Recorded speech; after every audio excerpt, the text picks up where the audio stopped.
Marvelous Monday. This is Eugenia Yvette, and I have a wonderful guest, Dr. Lacrecia Dangerfield today.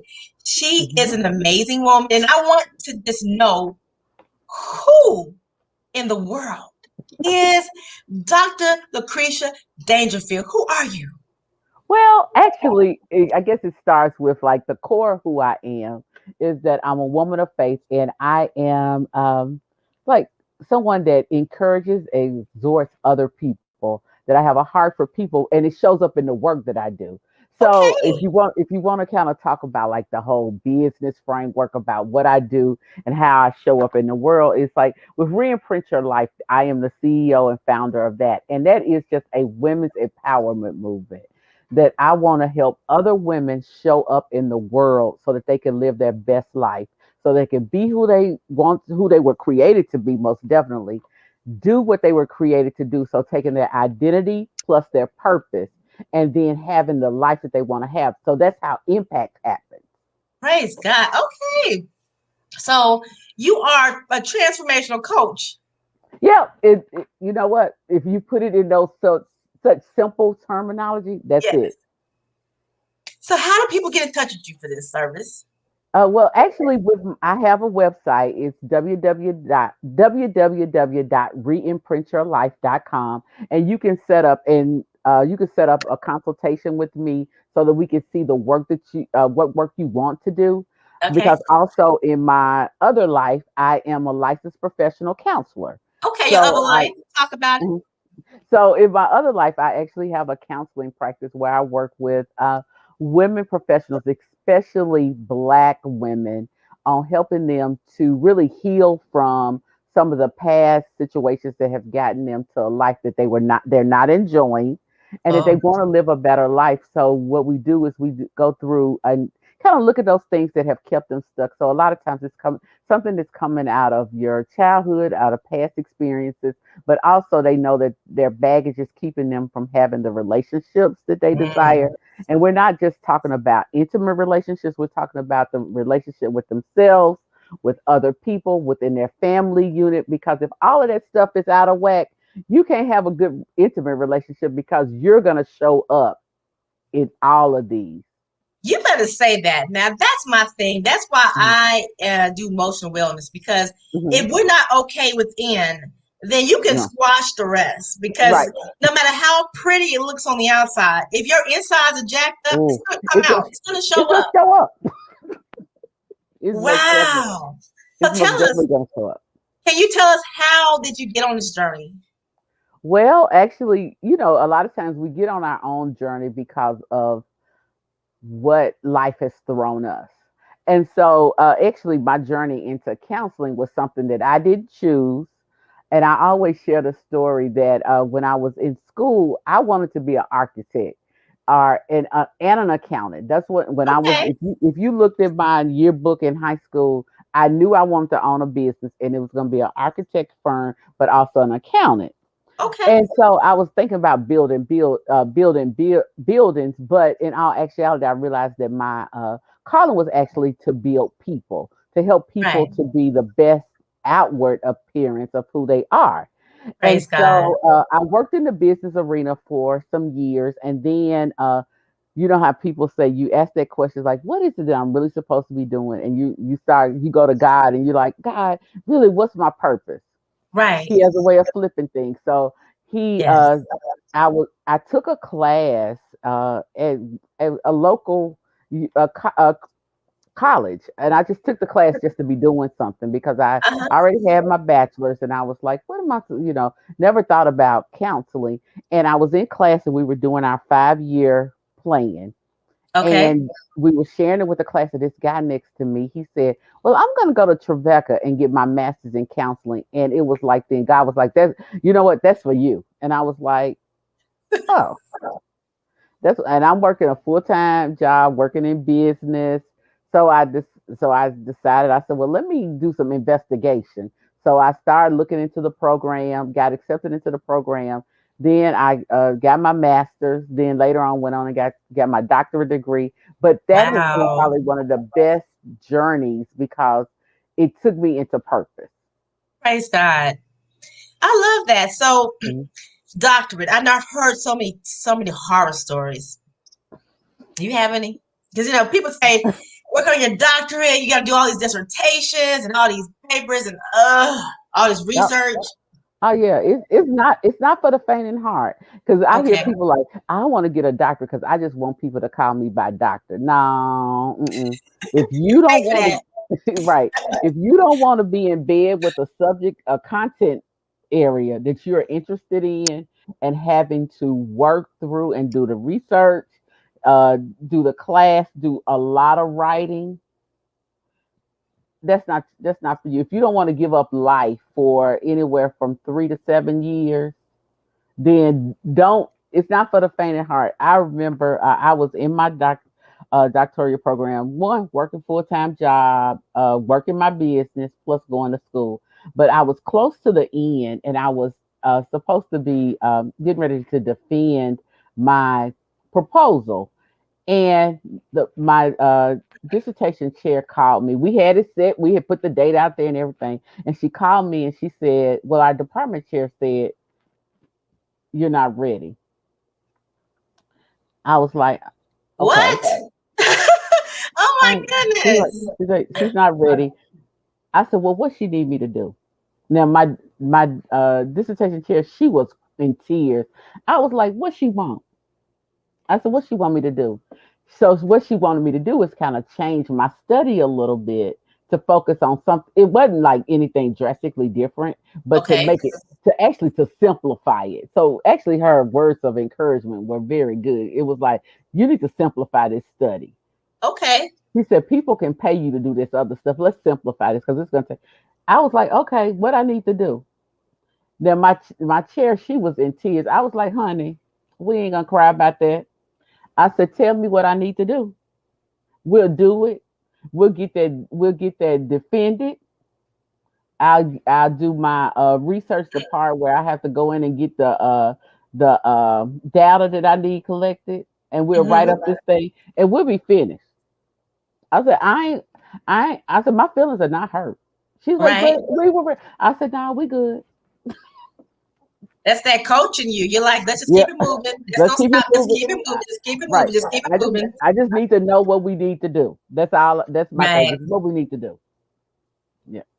Okay, so now being a coach, and I mean, I know Hmm. your main goal is helping women become better, Hmm. right? Helping Yeah. us get us right. You said professional women.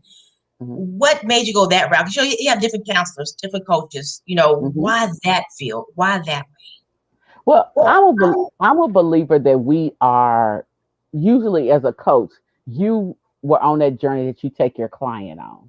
Gotcha. So I am a professional woman. I'm a leader. So I was like, what did I need anywhere from 5 to 10 years ago? And I remember what before I even got into this field, I remember waking up one day realizing that my life was not like I wanted it to be. Okay. I felt like I was in bondage, and it was not only from my thoughts, but on the outside it looked good. People would, they were like, "Oh, your life is good. Uh-huh. You're working on your doctorate. You got a good job. You get ready to travel out of the country. You get to do the things you want." But I was miserable on the Mm. inside. Talk about it. And I was like, this is not how life is supposed to be, because Right. I had gotten caught up into this mindset shift of, not, it wasn't a shift, but it was the mindset of the imprints. And that's where the name of my business comes from. Right. It's like ReImprint. The imprints that have been placed on me growing up, from my family, from growing up in the black church. Okay. Because we know they can put some imprints on you, telling you what you Yes. should not do, how you should do it. Right. Then also working in corporate America, being a black leader, and sometimes being in the space of only black woman that is in that That's space. hard. That's a Yeah, challenge right because there. sometimes people will gaslight you and make you feel like you crazy, but you're like, Yep. no. I think I'm on the right track, but yeah, but being able to show up in those spaces where you're the only one that looks like you, and then you're Right. questioning, should I say this? Should I do this? How do I show up? So I was not feeling like I was being able to be myself.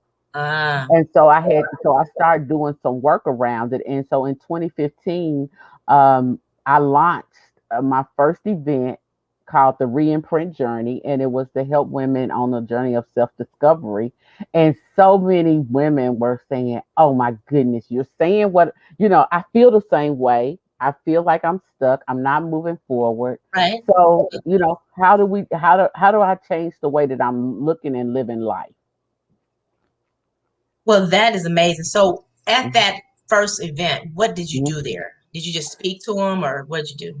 Oh, I started out facilitating a conversation because I'm a person about community and conversation. So Okay. it's not about me standing up telling you this, this, this, and this. I like, hey, we need to have a conversation. What is impacting you, and what can you do differently? What is it that you want out of life? And Okay. so the women, they share, and then they get, and like, so the community, because I believe in healing takes place in community. You can do Okay. it by yourself, but to hear other women share their story and their journey, Right. when they're saying, "Oh, I feel the same way," you like, "Oh, so I'm not in this by myself. I'm not isolated. I'm not having to do this, face this on my own." So being able to have that, and then it went on, and so we met. We met in a small group for a while, and then later on that year, I had a conference along with my cousin. We did a conference for Okay. women, yeah, and we had speakers and had them come in and talk about different parts of life on how Okay. you can really re-imprint yourself around those areas. Awesome. So now when is your next event or what do you have coming up next? Anything coming up that we can know about in 2021? Well, in 2021, what I'm doing now is like building a private Facebook group for women, Okay. so that we can lead into a retreat at the beginning of 2022. Because Okay. I know that virtual, it works in the virtual world, I but don't I like it. think by 2022, we'll be wanting to get out and be able to be in a safe space to be able to commune with other women. So right now I'm building the group and the community around that. But Okay. then I'll move on, and then also I do work with other counselors of color, and Okay. so I usually do a brunch with them. Well, let me know when you're having. So I would like to be a part of it. If I Okay. just come and just participate, I want to know because I love what you're doing. Yeah. Now, do you have any books out, any type of materials out that we need to get, any great pressing things that we need to get in our lives? You know what I'm saying? What you got to Yeah. offer? Currently, I have a book where I did a part of an anthology, and it's available on Amazon, and it's called "Shut 'Em Down." And I was actually one of the experts around mental health about trauma that impact African American women in the corporate space. Okay, shut them down. It's called "Shut 'Em Down," Do you have a and so copy of that around? I do. I can show Can it. we see what it looks like? Hold on for a minute. I Shut get them it. down, shut them down. I like Here it that. What's your chapter called? is. I can't breathe, Oh, and it when talks did you about write that. this book? It came out at the end of last year. Okay, because I can't breathe. Okay, I'm thinking I Yeah. can't breathe. That was the thing But last year, see, remember? but that's how I came up with my title. It's talking about the impact of, like, we heard it said from Eric Gardner. We heard it Right, when that was like his case, when his murder first came about. It's like that right. was what was being said. But African American women in corporate America feel the same way when it comes Wow. around to anxiety and depression. I Get can't out. breathe. That either they before they go into work, they're saying it, or when they're behind that closed door in their office, they're Wow. like they experiencing these situations of racism that impacts their mental health. And so that's what my topic and chapter is about, is how you can actually, what's some things that you can do around your mental health to help decrease anxiety and depression.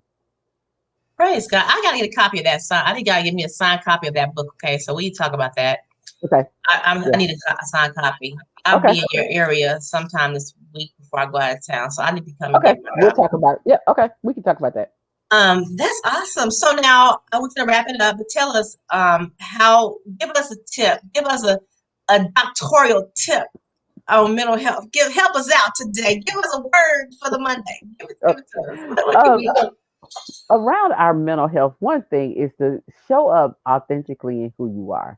That is it. And most definitely, self care is your birthright. And I'm not talking Yes. about self care about going to get your nails done, which we do that. I go get your toes done or do some retail therapy. What I'm talking about self care, I'm talking about taking care of the soul of who you are and your Ooh, spirit. So digging deep and doing your work, caring for yourself, set those boundaries so that when you're saying yes to somebody, make sure you're not saying no to yourself because self care is your birthright. You inherited self care. That's your legacy. So making sure you caring for yourself by digging deep, breathing, and staying in that space of awareness and also mindfulness of who you are as a person. awesome. Now that was well said. Self-care is our birthright. It's your Y'all hear birthright. that? It's your inheritance. It's your It's your inheritance. inheritance. Come on now. We have a right to take care of ourselves. All Yes, right. So I especially appreciate that. women, especially women, because Yes. we don't do it. We take care of other people, Everybody, but but we don't take care of ourselves, and we can't live from the inside out if we're not taking care of ourselves. that is so true. Now, Dr. Dangerfield, I Hmm. appreciate you being one of my guests today on our Hmm. Pivot Radio Hmm. platform. Yes. Now, do us a favor before we close out. You have a Hmm. commercial. Also, thanks for being one of my commercials on here. I love the commercial. Tell us, how can Hmm. people reach you again from your mouth Hmm. if they need some help? If they find themselves in a stuck position and they're needing someone to just pour out and say, "Hey, I can't breathe." Hmm. How can they Yeah. reach you? They can find me on my website, www.reimprintyourlife.com, or you can follow me on Instagram at I am Dr. Dangerfield. Awesome. Well, thank you, Dr. James, for Hmm. taking out time of your busy day to be a part of this conversation. Hmm. I Thank you. appreciate all that you do. You have a wonderful day, and You I'll too. talk to you soon.